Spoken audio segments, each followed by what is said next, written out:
Hi, scholars. I'm going to teach you how to do the two truths and a lie activity. The first thing you're going to want to do is put your name up here. Now, I'm putting Naven's name in there because we're going to do this for Naven. Then, what you want to do is you want to think of two things that are true about you and put them in any of the boxes. It doesn't have to be the first two. For example, in box number 2, I'm going to write down for Naven, I am a good swimmer, because that's true for Naven.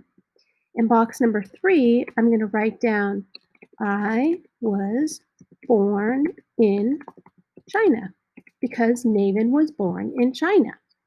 Now, for the last box, whichever one it is, what you're going to do is you're going to write down something that is not true about you.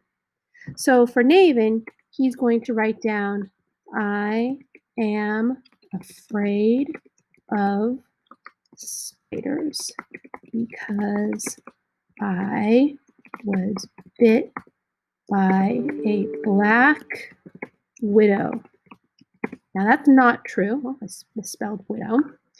But that's part of the game that we're going to play this week with this. Everybody's going to have to guess which one of the things is not true about you.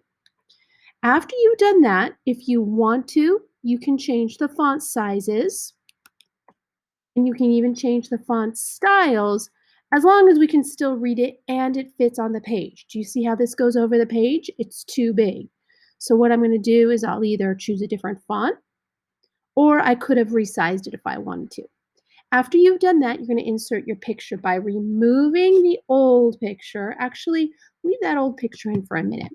What we're going to do before we do that is we are going to insert, this is really careful, so pay attention here.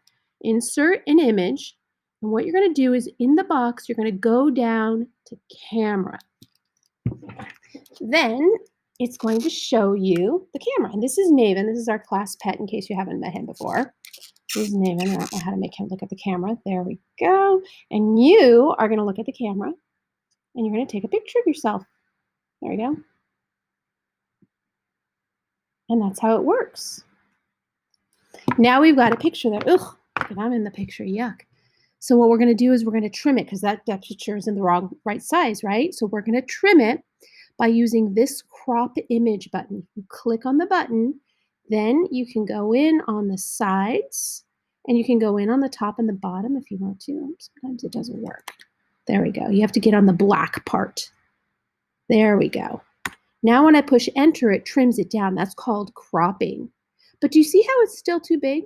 So I'm going to make it a little bit smaller. And the reason we kept the old picture in is we wanted to see if that was the right size. And it looks like the right size. So if I want to, and this is just if you want to, you can put a border on it. There's a nice border. And maybe I'll make my border white so it looks like the other one. There we go. And now that I've got everything done, I can get rid of that old picture and I can put the new picture in there. Now this pin thing, and this is a little tricky, this pin thing. What I would do is make a copy of the pin by doing Control-C and Control-V, and the second pin you'll be able to put on top of the picture. The first one not. But don't worry about that. Those are all little details. I hope you have fun with this. Make sure that you turn it in to me in Google Classroom when you're done. I'll put them all together and we'll play a game with this. As always, stay safe and keep learning. Bye-bye.